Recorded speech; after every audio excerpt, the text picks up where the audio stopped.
A century ago, Salem Bottle Works became Coca-Cola's first custom-designed plant. There were lines, I think upstairs, where they would run the sodas. Now, a local couple's breathing new life into the historic landmark. So it's gone through a huge transformation. No more bottles. Instead, you find a butcher, a baker, and a pizza and noodle maker, all brought here by John and Lucia Bobby. It was a fun adventure, and it continues every day. Let's back up to the beginning. The couple opened Bobby Boy Bake Shop across town in 2019.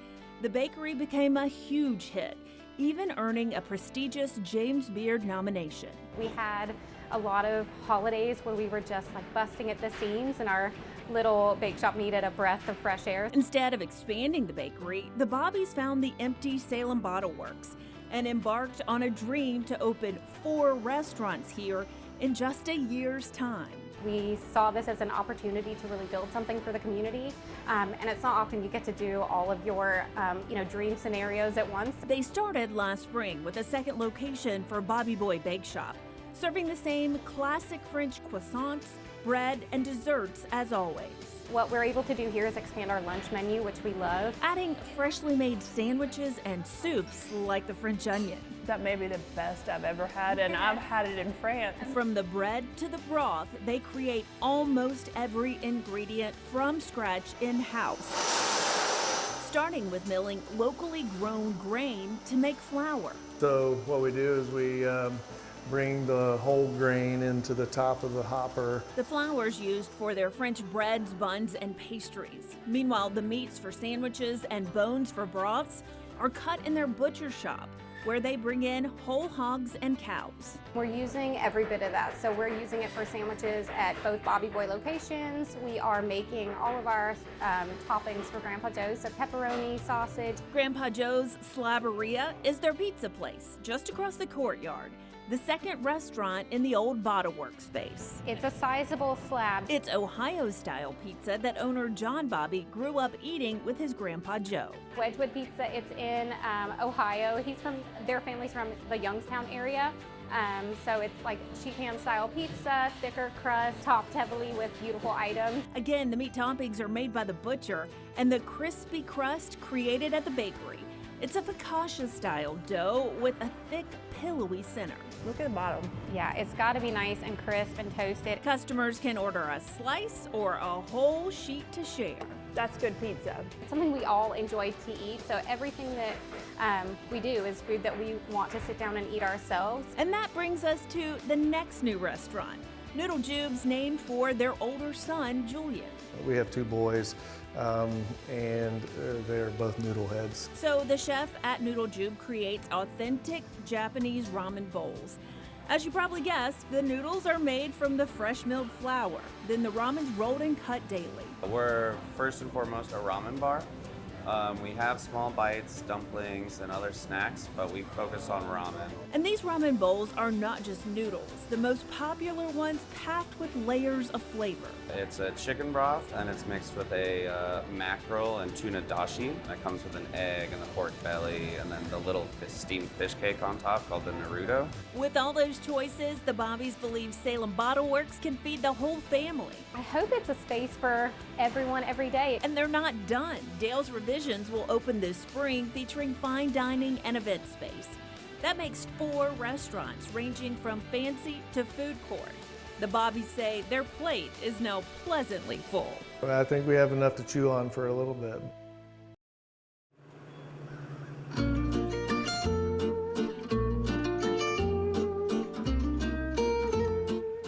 Far away from the City of Lights, tucked away in an alley, I always love that little alley. It really kind of makes me think about Paris. people in the Piedmont can enjoy breakfast in Paris in Greensboro. Good morning. How you guys doing? With that thick French accent, Julian Vicard's greeting gives guests their first hint that this cafe is authentic. We do everything the way we do it in Europe. We use a European-style flour. We use European butter. We do everything fresh every single day. Julian grew up in France and trained at their national pastry school. Decades ago, he moved to the U.S., got married, and began opening French bakeries in the Carolinas. always relying on the classic techniques. It's why his croissants take 3 days to create. 81 layers here. Yep.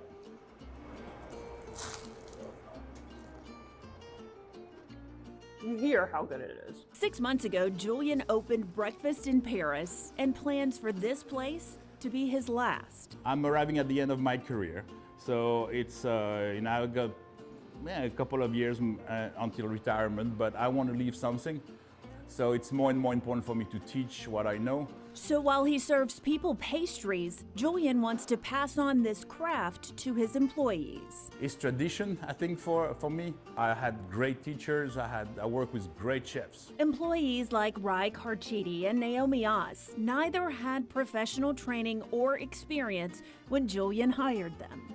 I knew about as much as somebody who would do it as a hobby would, but I feel like I had a real passion for it. I had a real desire to learn more about it. When I was starting to work there, I was like, I should be paying him. I'm not gonna get that kind of training from anybody else.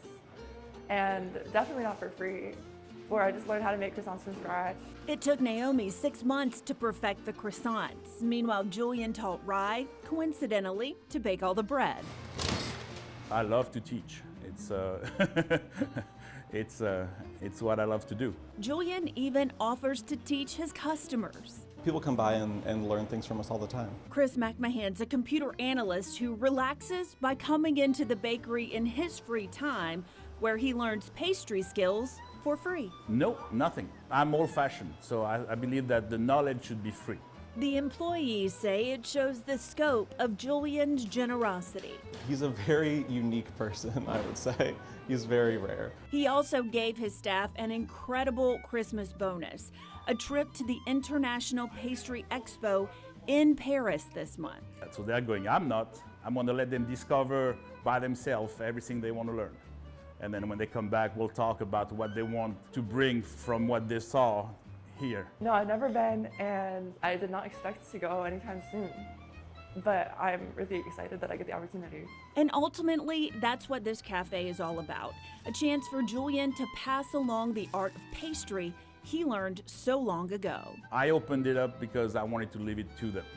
So hopefully we'll be there when I'm retiring, and hopefully they'll teach what I taught them, and we'll keep on going like this. And at least for now, people in the Piedmont get a gift too, a taste of Julian's great talent. You want a chocolate one too?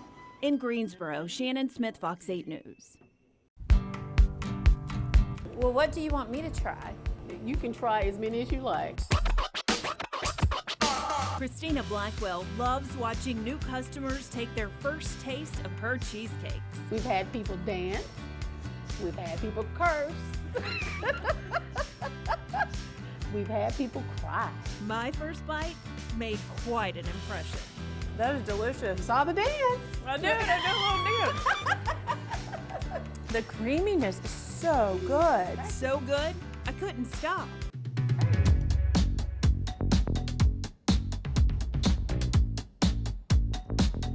Customers crowd into Cheesecake Creations in Burlington for all those delicious choices. Chocolate, cherry, strawberry crunch, banana pudding, apple pie, and Oreo. Christina makes more than 70 different flavors, and a few must stay on the menu. I have to have, or I have to, or I have to shut the building down. We have to have strawberry crunch, cherry, banana pudding. Cheesecake Creations started as a hobby, but became Christina's second career.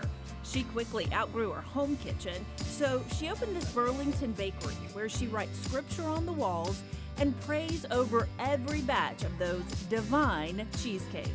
My mother keeps saying, it's got the Holy Ghost.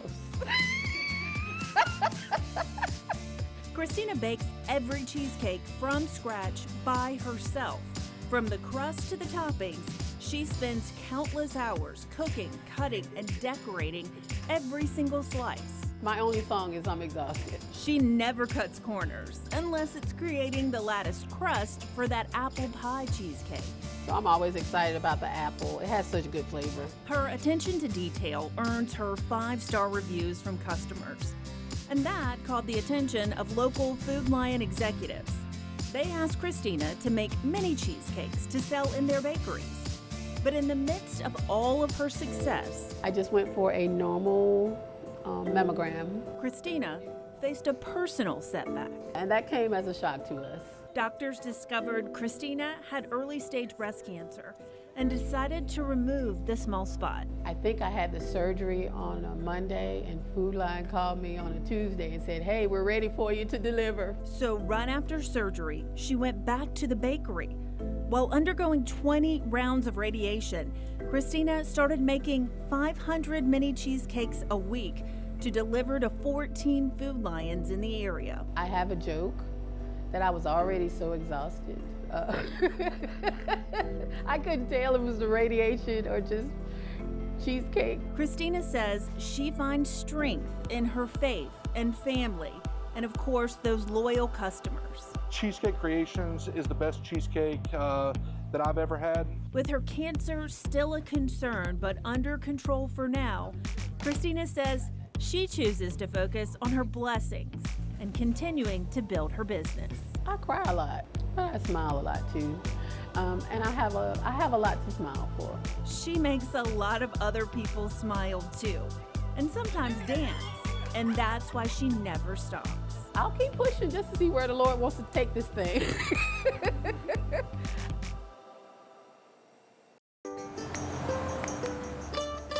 At Blue Skies Creamery, the Coffee Toffee creates a lot of buzz. The Hello Darkness causes customers to sing. So good, it's so good, so good, it's so good. But the Bee's Knees is by far the best seller.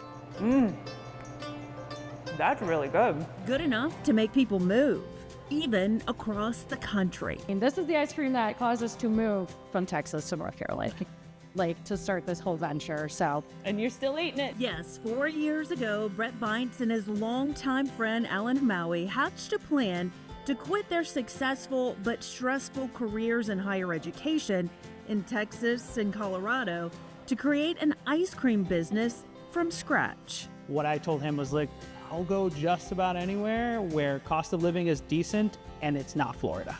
But first, they had to convince their wives, and it was a tough sell. These two had no culinary background and had never even made ice cream.